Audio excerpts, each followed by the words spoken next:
Hello everyone. तो कल आप लोगों ने अभी अभी तक तो आप सबके पास वर्ल्ड कप का ग्रुप पहुंच गया होगा। सब लोग अभी तो सोशल मीडिया है बहुत जल्दी। अभी कल एक चीज बहुत बढ़िया मुझे याद आ रहा था कि करीबन सोचिए आज से जब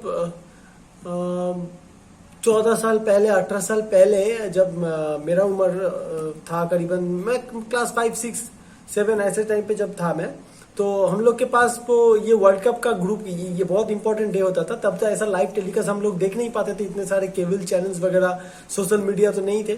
तो वो पॉकेट कैलेंडर जैसा वर्ल्ड कप का चार्ट आता था और वो लोग हम मतलब बचा के रखते थे और हाथ से आर्ट पेपर में और हाथ से बनाते थे वर्ल्ड कप।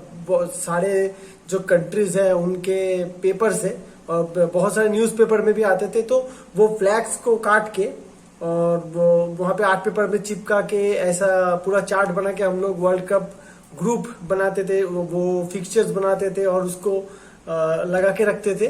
वर्ल्ड कप एक क्रेज है, जितना भी चैंपियंस लीग हो जाए, प्रीमियर लीग हो जाए, ला लीगा हो जाए, बट शायद ही वर्ल्ड कप फुटबॉल का जो क्रेज है वो शायद ही दूसरे किसी चीज से कंपेयर किया जा सकता है। तो कल ग्रुप डिवाइडेड हो चुके हैं। ऐसे तो ये जो वर्ल्ड कप होने वाला है, मेरे ख्याल से ये वर्ल्ड कप थोड़ा different kind of world cup होगा, क्योंकि ये वर्ल्ड कप जो है, एक तो शायद ही इसके पहले वर्ल्ड कप मिड सीजन में हुआ है, तो ये वर्ल्ड कप होने वाला है मिड सीजन में। 21 नवंबर से ये होगा 18 दिसंबर तक। तो उसके पहले ऑलरेडी फुटबॉल सीजन चालू हो जाएगा, बीच में वो स्टॉप रह जाएगा और उसके टाइम पे वर्ल्ड कप होगा और उसके बाद फिर so it is going to be unpredictable season I think, and it is going to be unpredictable world cup. World cup ऐसे भी अनप्रेडिक्टेबल ही होता है। तो इस बार क्या होने वाला है, अभी तो इतना पहले इसको प्रेडिक्ट करना थोड़ा डिफिकल्टी होगा। इतना पहले इसको प्रेडिक्ट नहीं किया जा सकता, क्योंकि वो प्रेडिक्शन आई थिंक टीम्स का रिव्यू, बहुत सारे प्लेयर चेंजेस होंगे, इंजरीज होंगे कुछ प्लेयर्स को, ऐसा भी हो सकता है कि स्टार प्लेयर्स इंजर्ड हो जाए। लेकिन आई थिंक एक चीज इस बार के वर्ल्ड कप में हो सकता है, वो क्या है, इसके पहले जितने भी वर्ल्ड कप हम लोगों ने देखे हैं वो वर्ल्ड कप सीजन के खत्म होने पे होता था। तो बहुत सारे प्लेयर ऐसे हैं जो कि एकदम से बर्न आउट हो जाते थे, उनका एनर्जी लेवल अब बचता नहीं था, तो इंजरीज होते थे बहुत बड़े प्लेयर्स को। मे भी इस बार एक चांस है, क्योंकि ये मिड सीजन पे हो रहा है, तो प्लेयर्स रिफ्रेश्ड रहें और उसके साथ इंजरीज ना हो, भगवान करे इंजरीज ना हो बड़े प्लेयरों को, क्योंकि वर्ल्ड कप एक अलग ही टूर्नामेंट है और for spectators and for players also. So ये वर्ल्ड कप तो कुछ डिफरेंट होने वाला है आई थिंक। और अभी जैसे ग्रुप आया है, तो प्रेडिक्शंस तो अभी कोई प्रेडिक्शन नहीं हो सकता, ठीक है, लेकिन ये ग्रुप के हिसाब से हर एक प्लेयर टीम का रिव्यू भी अभी नहीं हो सकता, क्योंकि फाइनल स्क्वाड्स नहीं आएंगे, अभी भी क्वालिफायर्स 3 बाकी हैं। बट स्टिल एक छोटा सा वीडियो तो बनता ही है ग्रुप लीग में, जो वर्ल्ड कप के ग्रुप डिवाइडेशन कल हम लोगों ने देखा। तो पहला ग्रुप है कतार, इक्वेडर, सेनेगल और नेदरलैंड्स। अब देखिए, कतार का जितना मैच है उतना मैच तो मैंने देखा नहीं कतार का, so it will take some research.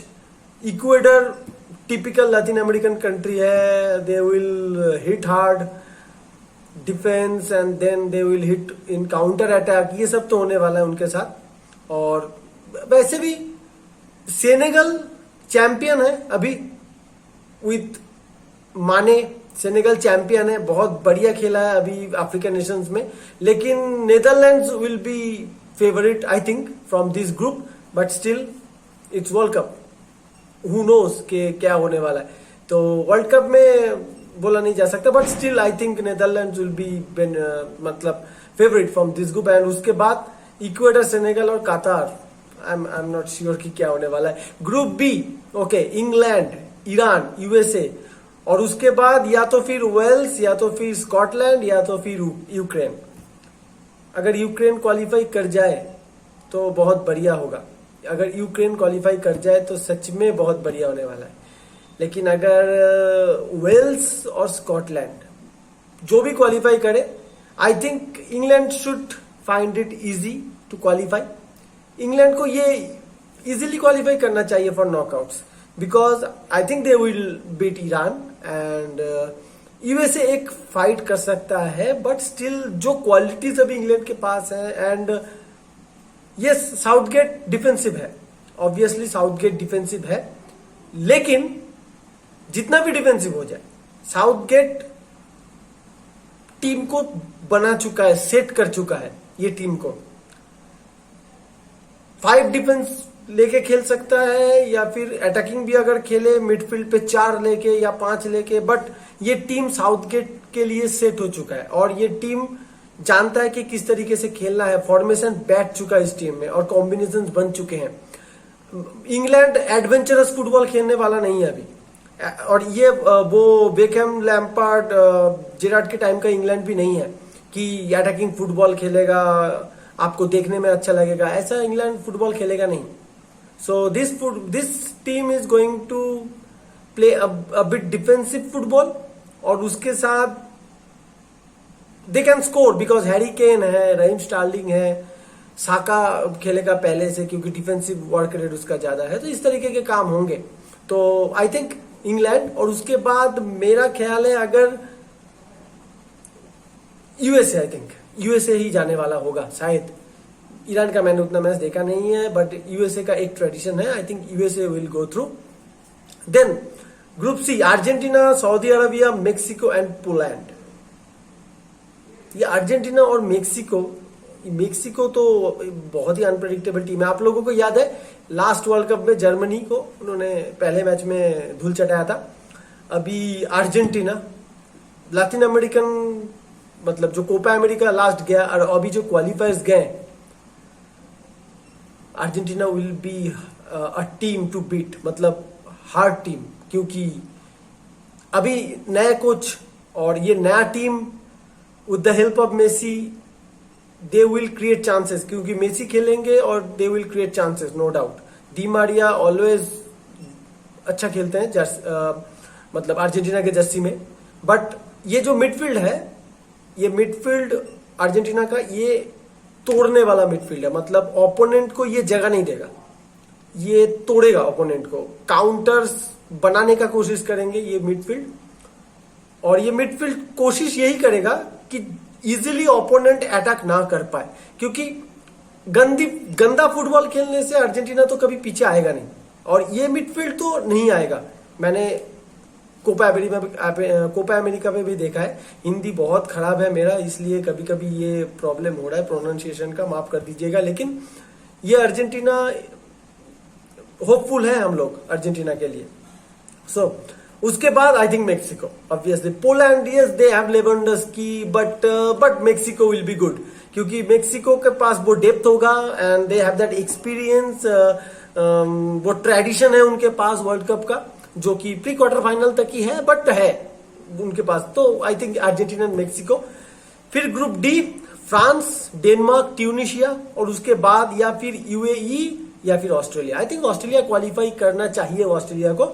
अगर ऑस्ट्रेलिया आ जाए इस ग्रुप में, तो फिर फ्रांस, डेनमार्क, ऑस्ट्रेलिया, ट्यूनिशिया अगर हो जाए, फ्रांस तो वैसे ही जाने वाला है नेक्स्ट राउंड पे। बट चैंपियंस कर्स जो अभी भी चल रहा है, 2002 में हुआ था, फ्रांस के साथ ही हुआ था, बीच में 2006 में नहीं हुआ ब्राजील के साथ, उसके बाद हुआ 2010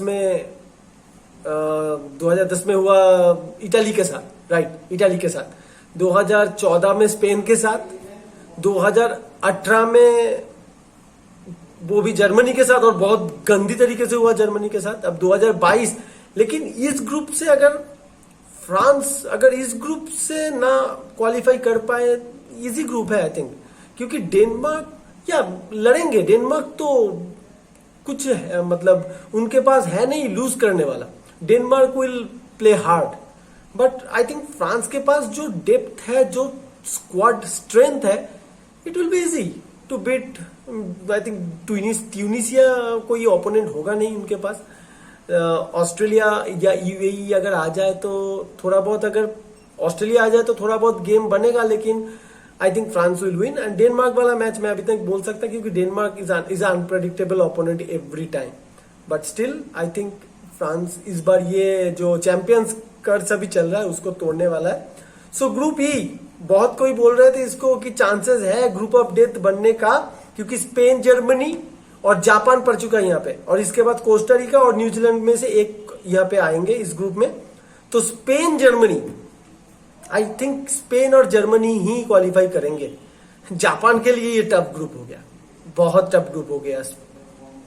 लास्ट साल वाला जो जर्मनी था, इस बार कोच बदल चुका है, 8 गोल मारने वाला कोच है बारसा को, तो हैंसी फ्लिक, तो ये जर्मनी अलग है, ये जर्मनी अलग होगा फिर से, स्टार नहीं रहेगा ज्यादा, लेकिन ये टीम गेम खेलेंगे ये टीम। और Spain obviously, I think Spain is going to be one of the favourites for this world cup. अगर एक्सपीरियंस थोड़ा कम अटैकिंग फोर्सेस में, लेकिन तगड़ा, आप इन लोगों स्पेन के ऊपर नजर जमाइए रखिएगा, सब कोई नजर जमा के रखिएगा सब कोई, क्योंकि Spain is going to dominate this world cup, I think, मुझे लग रहा है ऐसा, क्योंकि जो फुटबॉल अभी देख रहा हूं स्पेन का, मुझे तो अभी स्पेन को फेवरेट, मेरे हिसाब से स्पेन फेवरेट है, but I don't know if they, अगर यूरो की तरह गोल मिस करते रहे तो फिर अलग बात है। Okay, group F, and it will B Belgium, Canada, Morocco and Croatia. Canada after 36 years, welcome back Canada के लिए, बहुत बढ़िया होगा। अल्फांसो डेविस को आप लोग देख पाएंगे। और बेल्जियम, द गोल्डन जनरेशन खत्म होने वाला है अभी, but still they have chance. मालूम नहीं है, इतना बढ़िया टीम है, कोच भी बढ़िया है, बट कहीं पे जाके इन लोग का वो जो स्पार्क है ना, वो नहीं कर रहा है, वो क्लिक नहीं कर रहा है। बेल्जियम स्टिल मुझे डाउट है, बेल्जियम क्वालिफाई तो ऑब्वियसली करेगा फॉर प्री क्वार्टर फाइनल्स, और उसके साथ आई थिंक क्रोएशिया। अभी मांदुकिच, रैकिटिच नहीं रहा, उस टीम में उतना डेप्थ नहीं है, वो थ्रेट नहीं है क्रोएशिया का, बट स्टिल मॉड्रिच का लास्ट वर्ल्ड कप होने वाला है, एंड पेरिसिच है, अच्छी टीम है Croatia. It's a good balance team, वो यूरोज में भी देखा हम लोगों ने, balance team, but I think Belgium and Croatia will go through. Then group G, Brazil, Serbia, Switzerland and Cameroon. Brazil को तो पूरा पिछले साल वाला ग्रुप मिल गया, ब्राजील को लास्ट साल भी स्विट्जरलैंड, सर्बिया और कोस्टा रिका से खेलना पड़ा था, और इस बार वो लोग खेलेंगे सर्बिया, स्विट्जरलैंड और कैमरून से। मतलब 2 ओपोनेंट्स तो एकदम सही है। अब ब्राजील के हिसाब अगर देखा जाए, ये ग्रुप बहुत इजी ग्रुप नहीं है, लेकिन ब्राजील के क्वालिटी, ब्राजील का history in football, world cup में उन लोग का ट्रैक रिकॉर्ड, इसके हिसाब से ये ब्राजील के लिए तो ऑब्वियसली क्वालिफाई करने वाला ही ग्रुप है, ब्राजील क्वालिफाई करेगा भी। But the main thing is, Europeans country के साथ हाल फिल्म में ब्राजील का जो ट्रैक रिकॉर्ड है, या मतलब परफॉर्मेंस लेवल है, उतना बढ़िया है नहीं। 2002 के बाद से एक्चुअली 1998 से ब्राजील वर्ल्ड कप में जितने भी मैचेस हारे हैं 1998 से, उनमें से सब कोई मैचेस वो हारे हैं यूरोपियन कंट्रीज से। 98 फाइनल अगेंस्ट फ्रांस, 2002 में वो अनबिटेन थे, 2006 में अगेंस्ट फ्रांस, 2010 में against Netherlands, 2014 it was Brazil was humiliated by Germany, और 2018 अगेंस्ट बेल्जियम। सो अगर क्वालिफाई कर भी गए तो यूरोपियन कंट्री अगर आया सामने तो it will be difficult for Brazil, क्योंकि अभी थोड़ा यूरोपियन कंट्रीज के साथ ब्राजील का परफॉर्मेंस उतना अच्छा नहीं है। और रहा नेक्स्ट सर्बिया एंड स्विट्जरलैंड और कैमरून हाल फिल्म में एक अच्छा टीम बन के आ रहा है फिर से, लेकिन मेरा ऐसा ही मानना है कि Switzerland will go through from this group, because Switzerland is more balanced team. Euro में हमने देखा था कि वो अटैक भी कर सकते हैं, डिफेंस भी कर सकते हैं, but Serbia will fight, Cameroon भी अच्छा खेलेगा। ये ग्रुप अच्छा है, देखने में ब्राजील है, बट ये ग्रुप अच्छा होगा। और बहुत कोई बोल रहा है ग्रुप एच को कि ये ग्रुप ऑफ डेथ, मेरे ख्याल से तो हाँ, ये ग्रुप ऑफ डेथ है, बिकॉज पोर्तुगल, ये क्रिस्टियानो रोनाल्डो का पोर्तुगल नहीं है, ये गलतफहमी आप लोग हटा दें। ये पोर्तुगल क्रिस्टियानो रोनाल्डो का पोर्तुगल तो है ही नहीं। ये पोर्तुगल सिस्टमेटिक वे में खेलेगा obviously. Ghana always world cup में बड़े टीमों को ट्रबल देती है। They will play that power pack football, वो मारेंगे, tackles will be there, cards will be there, गंदा फुटबॉल खेलेंगे वो लोग। उरुग्वे और एक टीम है जो अनप्रेडिक्टेबल तो है ही, क्वालिटी है उनके पास, मार सकते हैं, तोड़ सकते हैं और खुद खेल भी सकते हैं अच्छे से। तो हर तरीके का फुटबॉल आता है उरुग्वे के पास। और उरुग्वे अभी क्वालिफाइंग राउंड में ऐसा लग रहा था कि क्वालिफाई नहीं कर पाएंगे, लेकिन आखिर में इन्होंने अचानक से उनका फॉर्म पिक किया। और उसके साथ Korea, never under estimate this team, because quality है उनके पास। जैसे जापान के भी पास है, लेकिन बहुत टफ ग्रुप में पड़ गया स्पेन और जर्मनी के साथ। लेकिन कोरिया के पास क्वालिटी है and Korea will provide some difficulties to Portugal, Ghana and Uruguay. ऐसा तो मुझे लग रहा है उनका अभी हाल फिल का जो रिकॉर्ड जा रहा है। सो मेरा तो यही मानना है कि Senegal Netherlands from group A, England and USA from group B, Argentina and Mexico from group C, France and Denmark from group D, Spain and Germany from group E, Belgium and Croatia from group F, Brazil and Switzerland from group G, group H से Portugal and Uruguay. ये मेरा मानना है अभी तक। इसका detail review तो बाद में होगा, बट ऑब्वियसली वर्ल्ड कप में कुछ ना कुछ तो अनप्रेडिक्टेबल थिंग्स होने वाले हैं एंड वही मजा है उसका। तो वर्ल्ड कप फीवर अभी आने में टाइम है, बट अच्छा है इस बार बैलेंस्ड ग्रुप है सब कोई। तो ऐसा किया जा सकता है कि सब बड़े टीम क्वालिफाई करे quarter final, pre quarter finals के लिए, क्वार्टर फाइनल्स में, ताकि अच्छे मैच देखा जाए। और आखिर में एक ही चीज बोलना चाहूंगा कि एक बार तो वर्ल्ड कप में खुद के कंट्री को सपोर्ट करूं। देखिए ये जो है कि कोरिया तो फुटबॉल में बहुत आगे है, मोरक्को, ट्यूनिसिया, ये आपका न्यूजीलैंड, कोस्टारिका, अगर ये लोग क्वालिफाई कर सकते हैं, स्कॉटलैंड, वेल्स, यूक्रेन भी अगर क्वालिफाई कर सकता है तो इंडिया भी कर सकता है। बट उसके लिए एक अलग वीडियो होगा कि इंडिया का वर्ल्ड कप खेलना ना खेलने के ऊपर। बट ये कभी कभी खराब लगता है कि हम लोग अपने कंट्री को अभी तक रिप्रेजेंट नहीं कर पाए और सपोर्ट नहीं कर पाते। हम लोग तो झगड़ा करते हैं ब्राजील अर्जेंटीना को लेकर, इस बार भी होगा झगड़ा। सो देखते हैं, चलिए इस बार क्या होता है। मेरा मन है कि एक बार वर्ल्ड कप में मेसी वर्सेस रोनाल्डो हो जाए। आप लोगों का क्या मानना है कमेंट में बताइएगा। So let's see and go for the world cup. अभी मैनचेस्टर का मैच चालू होने वाला है। सो चलिए, थैंक यू, बाय।